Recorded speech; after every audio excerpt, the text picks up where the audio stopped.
Our next presenter is Lee Sessions. Lee has paddled in Canada every summer since 1980. That's pretty awesome, eh? And been down dozens of rivers from Ungava all the way over to Alaska. Tonight, Lee is going to take us to northern Manitoba, southern Nunavut, right at the border there, to the land of little sticks. Braving bugs, big lakes, and even the possibility of polar bears, Lee and his crew paddled across Newelton Lake and down the remote Thuazon River, also sometimes known as No Man's River. They encountered no man, no woman, few fish, very little wildlife. However, they had a great time exploring an area rich in history and natural beauty. Please join me in welcoming Lee Sessions. All right, thank you, Chris.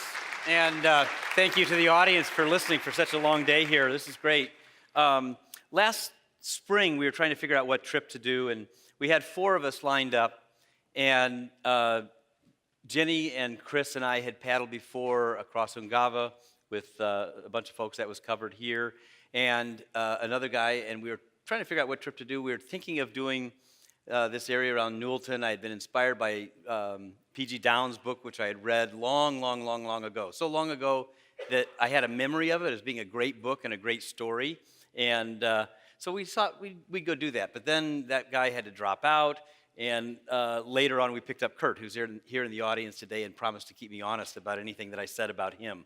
When you start a trip, you start to kind of dig deeper into the research of where you're going. And there's so much more information available today that just did not exist long ago, because it's now digitized and it's available. You don't have to go to some archives or somebody's basement or wherever that information is available today. But we were also inspired by, when I looked deeper, I realized actually P.G. Downes and John Albrecht they ended it at Newelton Lake. They didn't go down the Thuaziaza River. That was the end of their trip. And then Albrecht paddled back out, and Downes took an airplane out. So that was in 1939. So we started to look at that, and it's just piecing together the thing. I should get a commission on books sold tonight as well, because again, these were published in 2012, Downes' journals of his 1939 trip, and Sleeping Island was published a few years later. And as you dig deeper into where he went, the things that he encountered, you realize how lucky he was to be kind of at a very interesting time of a cultural transition between where the hunters and the trappers and the traders were still kind of traveling in the land. Very much the beginnings of recreational canoeing in the area. When we look deeper into the history of it, you realize that Samuel Hearne was kind of the first modern European explorer to go through the area, more for commercial purposes. Tyrrell had been through just to the west of there, but actually didn't see Newelton Lake. Hearne actually crossed, is reported to have crossed over what's now called Hearne Bay. But I came across stories that I'd also heard over the years about Ernest Oberholzer and Billy McGee, an Ojibwe Indian from kind of northern Ontario. And they had done this epic journey in 1912 that really became an inspiration of it. And we did a little bit of a slice of what they had done. And of course, Farley Mowat spent a couple summers working in the area with Francis Harper, and some of that stuff is legendary. But Oberholzer and McGee's story was really something that inspired us as we thought about this trip, and we thought through the kinds of hardships that they went through. They did a little stretch of the river. They actually started way south, and I'm not going to go through their whole story, but the part of the river that we did was minuscule. They did a 4.5-month, 2,000-mile journey. We only had 3 weeks of vacation, so we did things a lot less than that. But Oberholzer went on to become the founder of the Wilderness Society, a great environmentalist and supporter of preservation of the wilderness. And he had planned that journey thinking that he would bring Billy McGee with him. He was in England. He was doing his research on what trip to do, and he wrote a letter to McGee, who was illiterate, and said, "Will you go with me, basically, on the hardest trip that you've ever done, and to the end of the earth?" And he had written back that yes, he was willing to go with him, and they embarked on their journey. And they actually did the Thuaziaza, and a great experience. And we brought along their book, their journal. We kind of looked at some of the things, his maps. So this is the crew that we ended up with. A little bit more on that story is when the guy that dropped out was going with us, Jenny and I I'm in Portland, Oregon. She's in Washington, just over the border, the west coast of the U.S. And Chris is based in Montreal.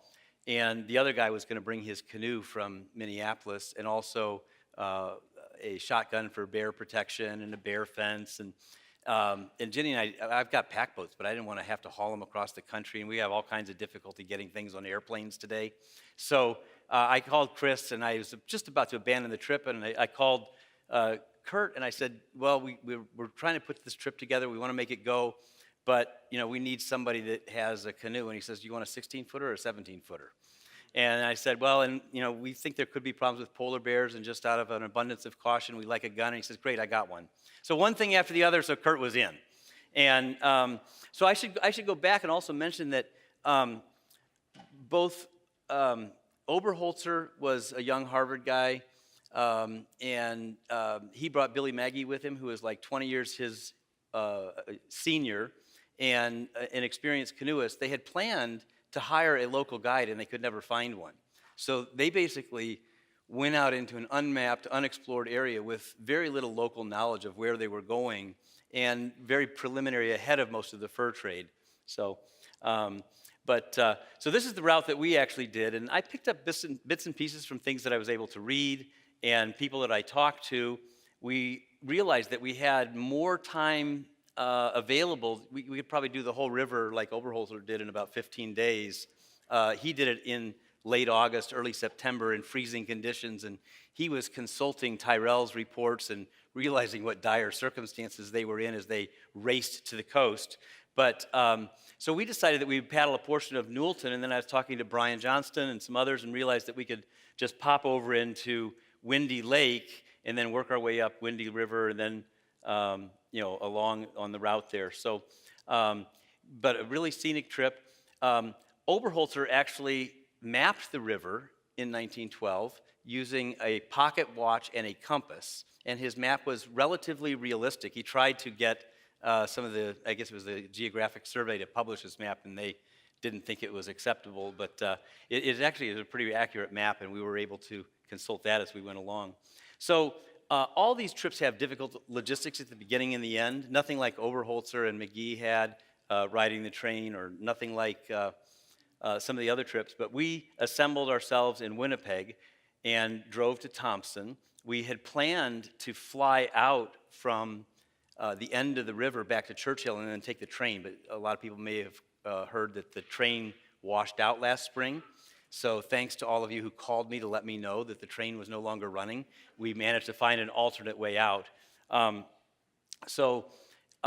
Chris helped with a lot of the planning of the trip, and we said, gosh, that drive from Winnipeg is so long, why don't we break it up? So I think this is probably one of the most boring drives in Canada. I don't know if an American can say that, but it's a long, boring drive. So we decided to break it up, and just so you know, we did survive. The most difficult part of the trip was staying in that hotel in Grand Rapids. It was a little dicey, but we made it, and it was fine. We chartered out of Thompson with a single otter on floats. We had to stop after a long flight at Weber's Lodge to refuel with gas, since it was such a long flight. We passed over the south end of Newellton, just right north of the Manitoba border, with Sleeping Island Lake, now known as Indian Camp Island. Starting to get more into the beautiful Esker country. We had planned actually to land at Sandy Beach Lake, and when we got to Sandy Beach Lake, there was no shoreline, so there was no Sandy Beach there. So the pilot flew to the southern end of Windy Lake. Chris was ecstatic because we had planned to do some short portages, which when we flew over turned out to be a little bit longer portages. And somewhere along the way, I had said, hey, this is an easy family float trip kind of thing, not a lot of portages, doesn't look that difficult, should be fun. And so he was thrilled that we went to Windy Lake. The first two places that we landed, the first place we landed, we couldn't find any place to get to shore. So the pilot just popped a little bit further north, found a beautiful landing spot, and it turns out that landing spot was the abandoned outpost camp of Newellton Lake Lodge. They have a bunch of post there, all abandoned. A bear had been inside. There was stuff scattered all over the place, but beautiful beach to land in. Quickly, the plane took off. We assembled the pack boats. We repaired the seats on the pack boats, which seems to be a perennial kind of thing, using various found objects. Gathered wood in the traditional way, just like Oberholzer had done, and proceeded to use the grate that we found from the cabin to prepare our dinner, chicken on the barbecue and those kinds of things. The other thing that we found out was that I had asked, does anybody want to drink on this trip? And so everybody brought wine. It turns out Jenny didn't drink at all. I think this is a record for a tundra trip, 11 liters of wine, 5 liters of liquor, and 3 drinkers. So I don't know how that happened, but and many of you know I've traveled with a lot of people in this room who are Canadians, and I think it's always good to bring a Canadian along the trip in case you have problems with the language, for one, and also because Chris is always prepared. That's his hockey bag. And there's things that an American wouldn't think to bring with you on a canoe trip, and this remained on the top of his ride to Ginny's astonishment for about the first week of the trip. That was actually where he keeps his canoe cover. The only place we really should have had the canoe covers is on the lake. We had big waves and wind and rain on Newellton Lake, and we just didn't think to put the covers on. So, but this whole area had always fascinated me, and the way that Oberholzer got interested in this area is he actually did his research in England. He actually corresponded with Tyrrell, Mr. Tyrrell, who was still alive at the time, and he said, hey, where would a guy go if he wanted to find some of the most uninhabited, unexplored areas to go experience true wilderness where things are still done in the old ways, there's still natives living on the land? And he had said, hey, this area kind of to the west coast of Hudson Bay, 200 miles to the west of Hudson Bay, 400 miles wide, is just, a beautiful area. So in that kind of half century, the first, 40, 50 years of the 1900s, this area was basically penetrated by trappers and fur traders and industrious people, interesting names and interesting stories. And all these stories are coming to light in a lot of the books that are at the book table and that are available for sale. So we also found a lot of things on the internet. Francis Harper, who was actually a rather serious academic, and according to Farley Mowat, a crusty old guy with no sense of humor, had drawn a pretty interesting map that had mapped where the old Hudson Bay Company and other trading posts were in the area. I've marked them as number 1 is the old post at the mouth of the Red River. Del Simon's post is where the number 2 is. And then the number 3 is more over here by the, I don't know if this works anymore, the Smith Bay area. And then over there to the very far right, I guess the pointer, or I don't know where to work the pointer, at this low-lying island is going to come into play. But just a couple days into the trip, we started to discover these old things because we had this old map, and we found these old posts. And the other thing that's very confusing about these posts, and it's kind of a reflection on what Ken said, is there's a lot of mysteries that are still unfolding about what happened, and things that were written and things that were rumored. And a lot of these things changed names and changed locations. Some of the posts were assembled in one place, operated by one company for a while, taken apart, moved downstream to another location to intercept the fur trade. So a little bit of this was our own experience of trying to piece things together and figure out what they were. So we found one of the old Hudson Bay Company posts. We found some of the old pictures. It was originally operated by Revillon Freres. And this is one of the cabins that had burned down before Farley Mowat was in the area back in the 1930s. Another photo of another post. Farley Mowat lived in the Schwader's cabin with them at what they called the Newellton Lake Post, which was actually on Windy Bay. And if you read some of that old stuff or you see some of the things that have been written about it, there was great confusion about where the post actually was. It wasn't actually on Newellton Lake. It was up the river a little bit, and bush pilots were constantly getting lost there, and that's some of the stuff that Farley Mowat had referred to. The other thing that was kind of interesting is when we look at all these old pictures, they were completely depleted of wood, and it wasn't because they had chopped it all down. It was because there just wasn't very much there, and when we got there, it was all overgrown with brush. So we did see a lot of wildlife, moose and so on. We found Del Simon's cabin at Simon's or Simmons Lake. That was one that was built at Windy Lake, and somebody else was building another cabin. He took it apart, moved it downstream. But rather robust construction, still there with the walls standing and so on. So there's our little cabin. And again, from Sleeping Island Lake Journal, you can see where the Newellton Lake Post was, where we had found it. Rumors of freshwater seals that he had found. And this is Francis Harper with some of the folks that were there that year when Farley Mowat was there. He does look a little grouchy, I guess.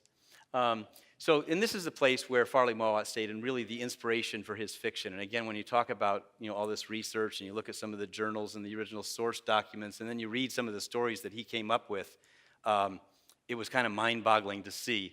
But it captivated our imagination because some of the things that we had heard, including the curse of the Viking grave. And so Randall Oshefsky, who lives here in Toronto and couldn't be here tonight, had corresponded with Mowat, and he forwarded me, over a period of months last spring, as we were planning this trip, various correspondences, and I know you can't read this, but basically Oshefsky said, hey, I'm looking into this thing about this lost Viking grave. I hear there's a cache. What's going on? And Mowat had lived there, and he had kind of tried to research it and try to figure out what was going on. So a little postulation. Then Randall springs the treasure map on me. And, there's nothing better than being on a canoe trip with a treasure map. And as you can see, it's very detailed with the drawing and the important clues. Like, this high point is the key to the whole solution. This is drawn by Windy Smith, a trader who lived in the area. And from a distance, it blends into the whole hillside as the country is fairly rough around there. And it looms up like a skyscraper. But this sketch is made from memory and not to be construed as accurate. So Kurt and I looked for this. He thinks he saw something. You could talk to him about that at dinner. And we looked around at it.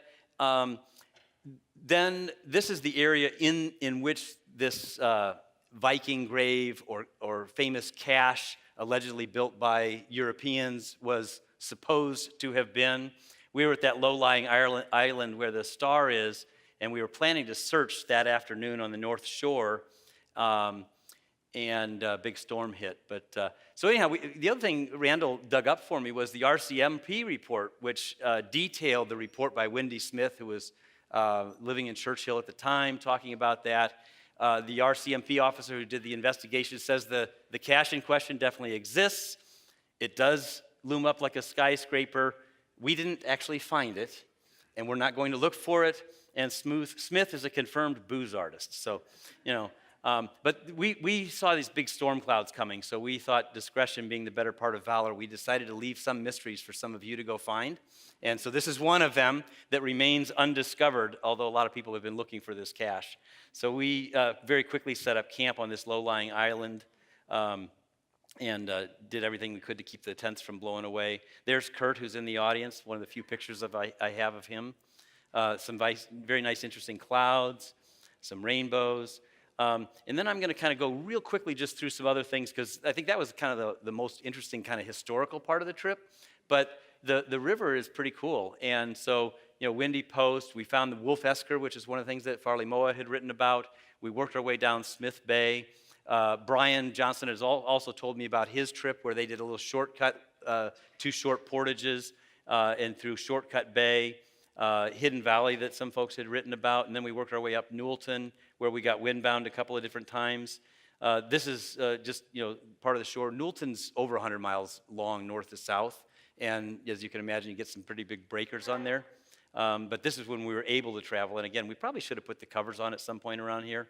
But, lots of beautiful scenery, good hiking. This is our little Shortcut Bay portage. There's Kurt looking heroic on a rock. Looking at the scenery, big rolling hills. And this is right, kind of at the transition of the tundra and the tree line and big vistas, nice beaches. Deciding to put up a bug tent, nice little hikes. And then, of course, we got windbound. So not for very long, but, staked down the tents, watch the big waves, relax a little bit, take some photos of the moon and that kind of stuff. So then we worked our way towards the north end of Newton Lake. This is where Oberholzer and McGee found their way with, of course, no maps at the time. They were mapping the river, and they found their way out the southern outlet. He had written about like these, kind of like what Bob Henderson just covered, like flood stage disasters, shipping water in the canoe, the bow going over and hitting the wave, and the stern hitting the rock, losing most of their gear, losing their rifle, finding most everything except for the rifle. And then when Mowat wrote about this in 2004 in No Man's River, his description of this was such that I would have been terrified to go down the river. We had talked to lots of people that had done the river, and we knew that in normal water conditions, it wouldn't have been like that. But interestingly enough, we looked at the map and it says, that northern outlet looked like it's kind of a big lazy S-turn with no big obstructions. So we went there and there was no rapid. But we didn't know that, so we just went to the north side and pulled in, and that's where we did put on the covers. Beautiful campsite, gave us a chance to kind of go scout what the rapid could have been, look at some of the flowers and so on, take some pictures of some of the things that we saw there, and then putting on the covers. And you can see the water's still a little bit high, running through the grass. That actually turned out to be nothing. We went around the corner through Seal Hole Lake. Past Seal Hole Lake, we came around to this, a place where the water line picked up quite a bit, gave us an opportunity to do a little fishing. There's quite a few fish to be found. Little fish, they call it the River of Little Fish, so some grayling for dinner. And while I was busy hauling in dinners, the other guys went down and looked at some of this rapid, and then they decided we were going to camp right where we were and eat our dinner and deal with that in the morning. So in the morning, what we decided to do is Kurt took the canoes over the first big drop solo with no gear in them, and a very expert paddler. We were really thrilled to have him along to help make that a little bit easier. And once we got over those drops, we put the gear back in and worked our way down the river. But the river had tons of drops in it. What was really interesting to us is I had maps that were given to me by other people, several other groups that had used various maps and annotated things. And basically where they had difficulties, we just paddled through. It was like really high, fast-moving water. And there were a few places where we encountered really big stuff and had to portage. So, but really beautiful.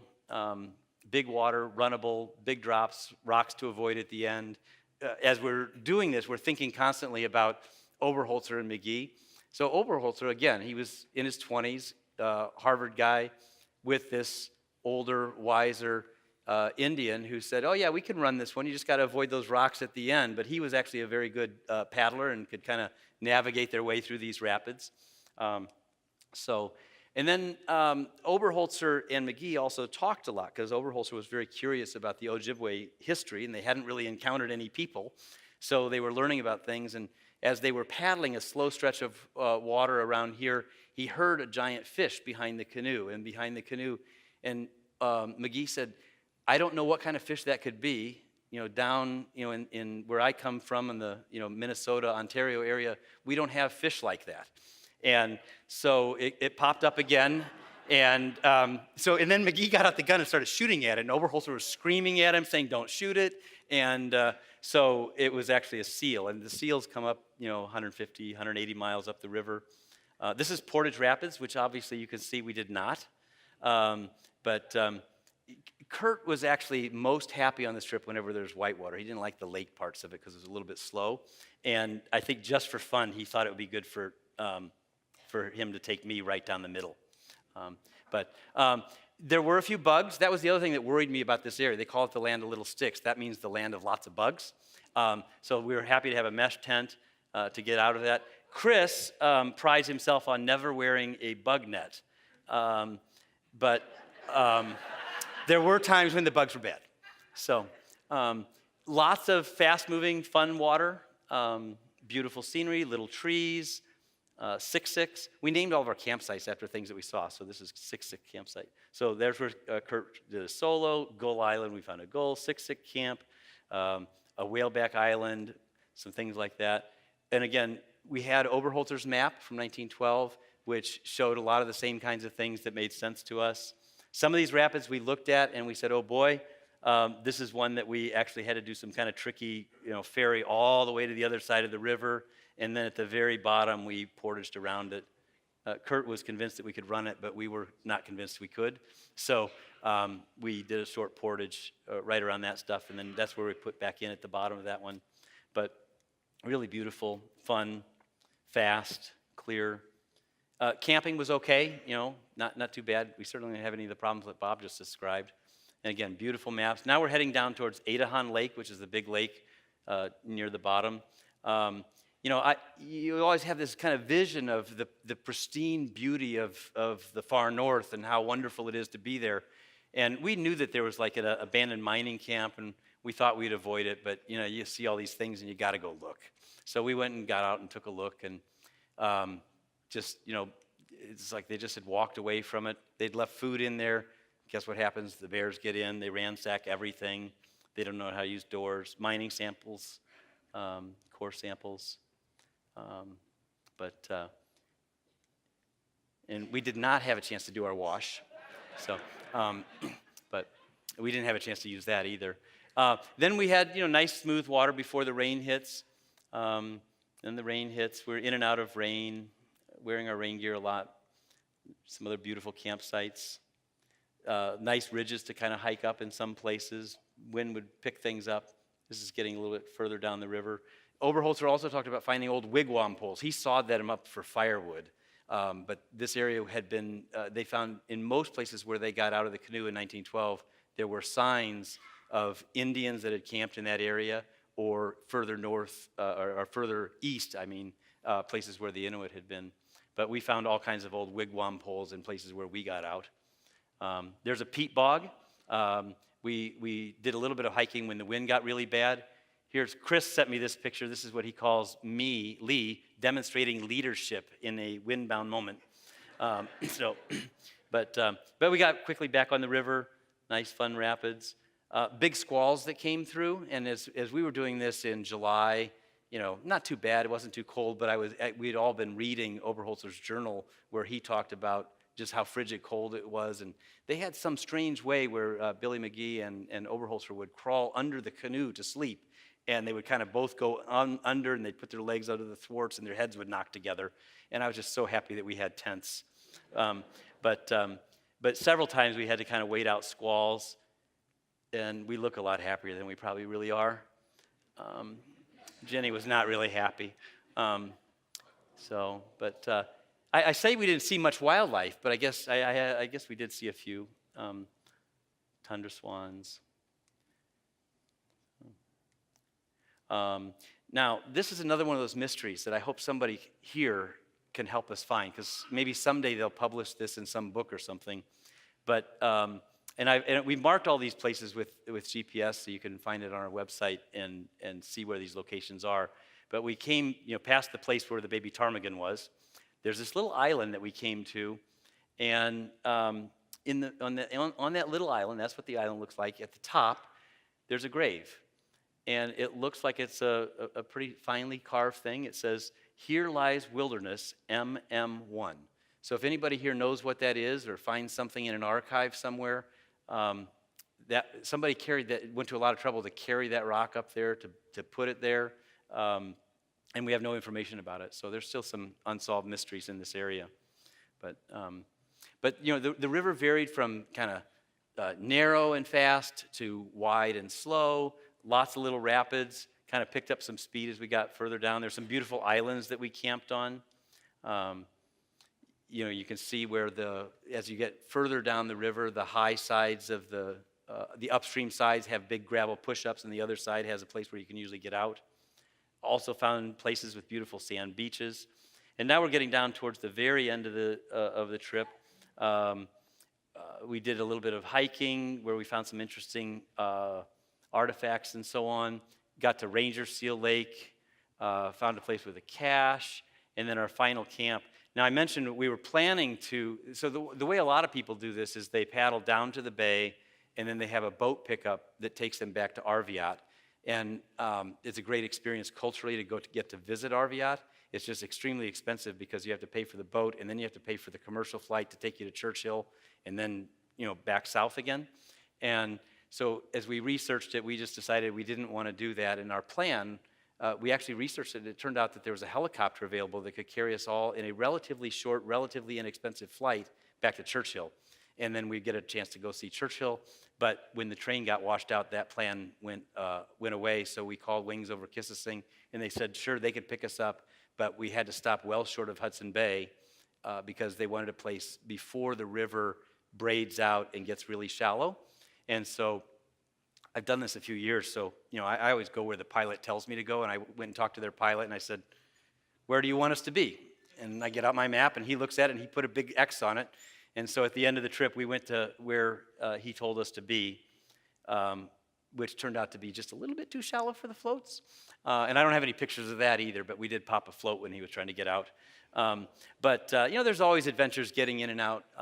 Nothing like what happened with Oberholzer. So when Oberholzer and McGee got down to the end of the river, somewhere around our final camp, they encountered an Inuit family who were on a small boat, and they were working their way north from Churchill on their way up the Hudson Bay coastline. And there's speculation in his books that they probably would have made it. It would have been really ugly had they not encountered the kindness of this family. So this family basically welcomed them with open arms. They exchanged gifts with them, and the guy's name was Bite. And they turned around the boat and they took them back to Churchill in 4 days by boat. And then they reprovisioned, and Oberholzer and McGee continued their canoe journey all the way back down to Lake Winnipeg. Took until mid-November, basically. So kind of an epic, heroic journey compared to the 19 days that we had in almost always beautiful summer conditions. But the final stretch of the river is big scenery, big views, big vistas. There were places where it was hard to hike, but we found a few places where there was just big, open, wide country, great places to stand on rocks and look out into the distance forever. Big tent rings, interesting found objects and artifacts. That appeared to be a hammered copper rivet of some sort. We had no idea what these were. Somebody here is probably smart enough to figure that out too. And Chris Rush has put together an excellent website of this, so I'll make sure that you have this so you can, Alex can publish this and make it available and maybe do an excerpt of the story, because it's just an area that's so rich in history and really a fun place where you can still find interesting stories to bring together. So I have no idea what that was, some moving part of something. But big storms came through, some beautiful sunsets. As we flew out, we took a couple pictures of this. Still some big rapids towards the end. I think the last 2 days or so was really fast, fun, cool, fun paddling whitewater. We're glad we had the covers. There's a cairn. We left a note inside. Take apart the canoes. This is where our little ending spot was. Picture at the end. And then the plane is suddenly there to load up. And that's it. So thank you very much. And good.